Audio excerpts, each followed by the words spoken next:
ধানটার ভেতরে চালটা কালো।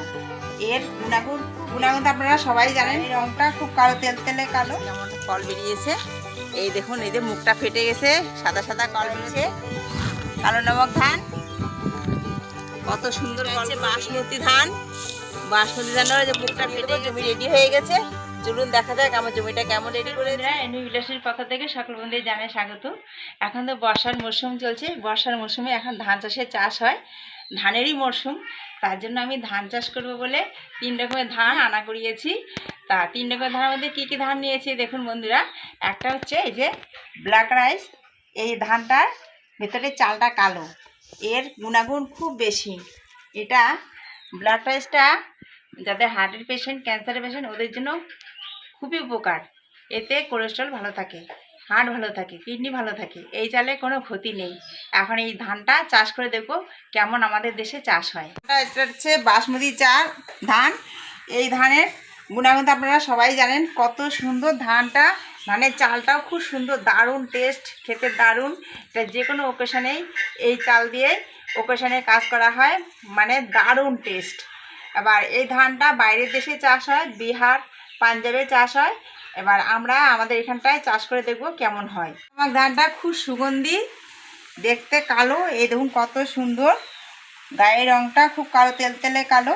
এই ধানটা তবে বেনারস, অরুণাচল প্রদেশেই চাষ হয়, আমাদের বাংলা হয় না। তবে আমরা চাষ করার জন্য টেস্ট করে দেখব আমাদের এখানে কেমন ধান হয়। যদি ধানটা ভালো হয় তাহলে পরবর্তীতে আরও বেশি করে চাষ করব এই ধান।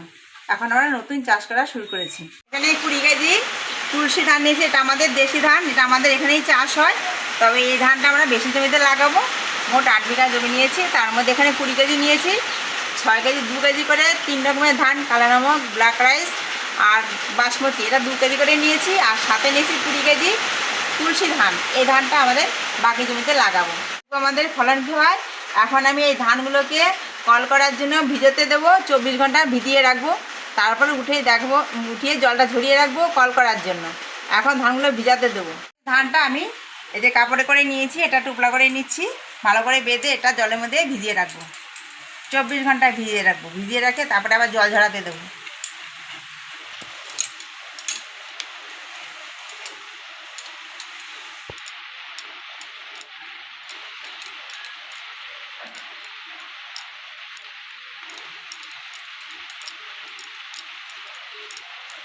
এই ধানটা টোপলা করা হয়ে গেছে।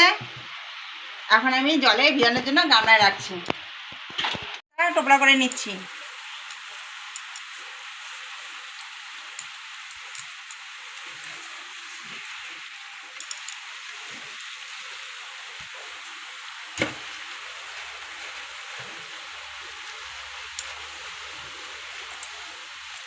বাসমতি ধানটা বাঁধা হয়ে গেছে, এটা আমি গামলায় রাখছি। কালো নমক ধানটা এখন টোপলা করে নিচ্ছি।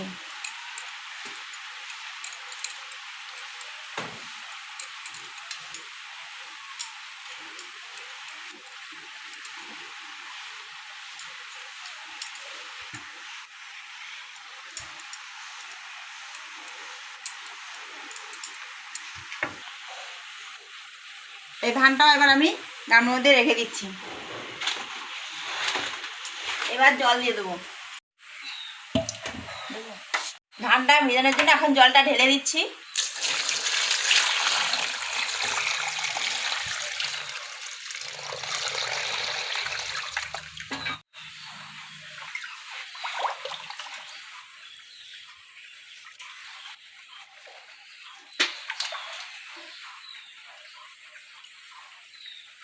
এইভাবে 24 ঘন্টা ভিজবে।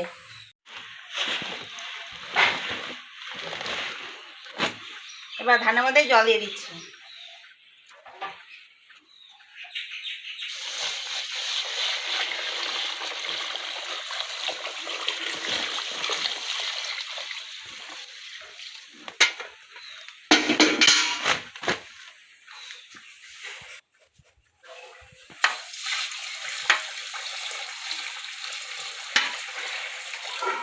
এবার আমি বস্তাটা মুখটা ভালো করে বেঁধে বস্তাকে জলের মধ্যে শুয়ে দেবো।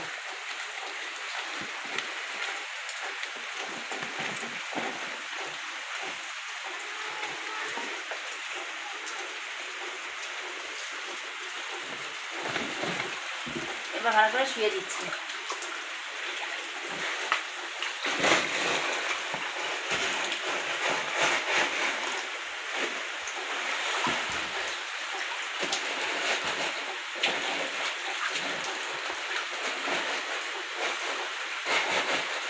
তার মধ্যে তুলসী ধানটা ঢুকিয়ে জল দিয়ে এখন মুখটা বেঁধে দিয়েছি কড়ার মধ্যে, বস্তা মানে সমান করে দিয়ে মানে চাপা ধানগুলো বস্তার মধ্যে ভেতরে ছড়িয়ে দিয়েছি, আর যেন জলের তলায় চাপা থাকে ধানগুলো সেইভাবে রেখে দিয়েছি। 24 ঘন্টা থাকবে এরকম, তারপরে জলের থেকে ছেঁকে তুলবো। ধানগুলো ভিজে রেখেছিলাম, আজকে 24 ঘন্টা হয়ে গেছে। এখন ধানগুলো জল ঝরার জন্য উঁচু জায়গায় আমি রেখে দিচ্ছি।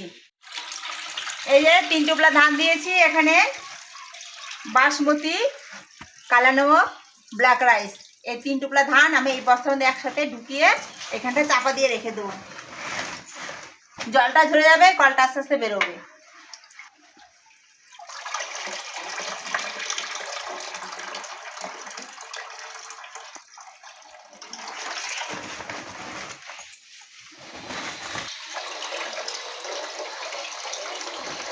বস্তার মধ্যে ঢুকিয়ে একসাথে আমি চাপা দিয়ে রাখবো।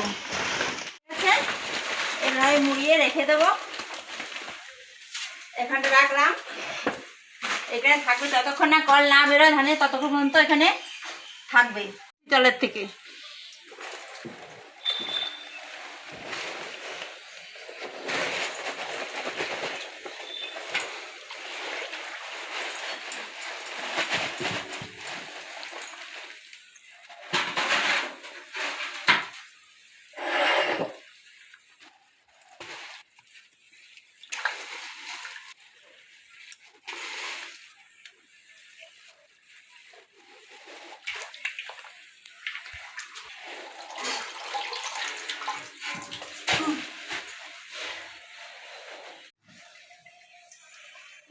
চাপা দেওয়া দরকার।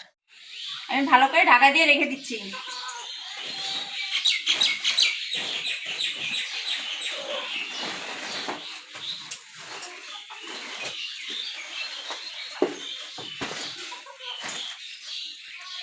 ধানটাকে ভালো করে ঢাকা দিয়ে রেখে দিচ্ছি।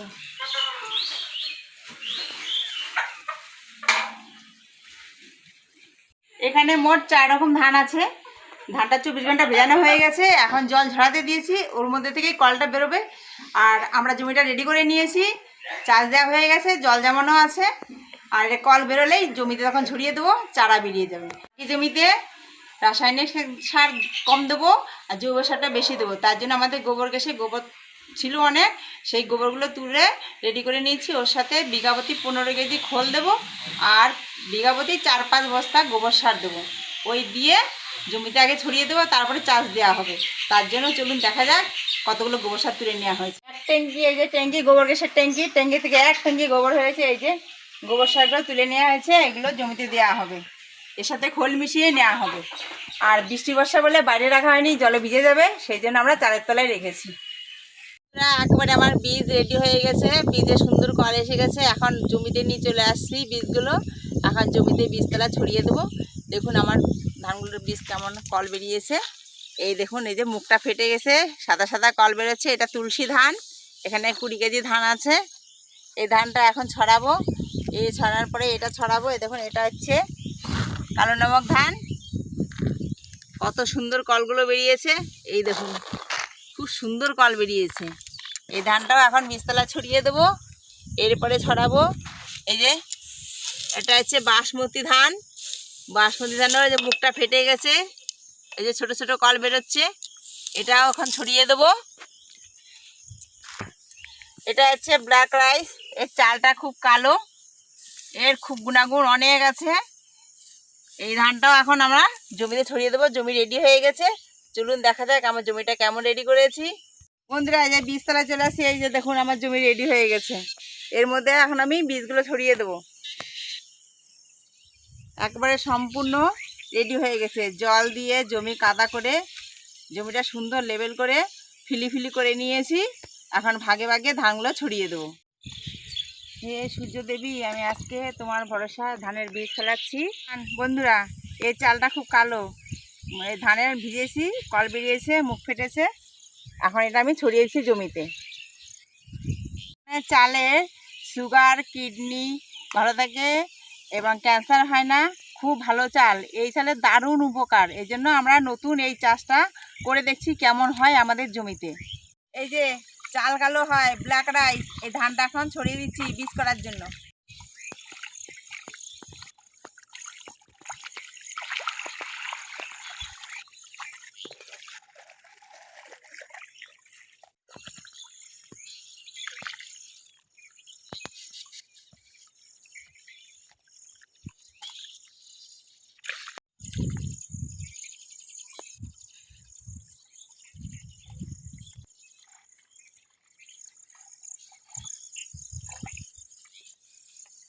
এখন বাসমতি ধানটা ছড়িয়ে দিচ্ছি।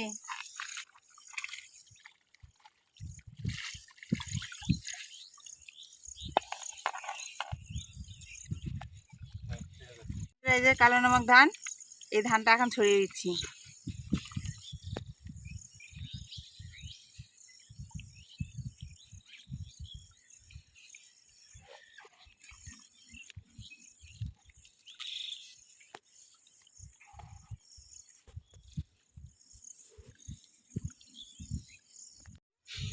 বাসমতি, কালা নমক, ব্ল্যাক রাইস ধানটা ছড়ানো হয়ে গেছে। এখন আমি এই যে তুলসী ধানটা ছড়িয়ে দিচ্ছি।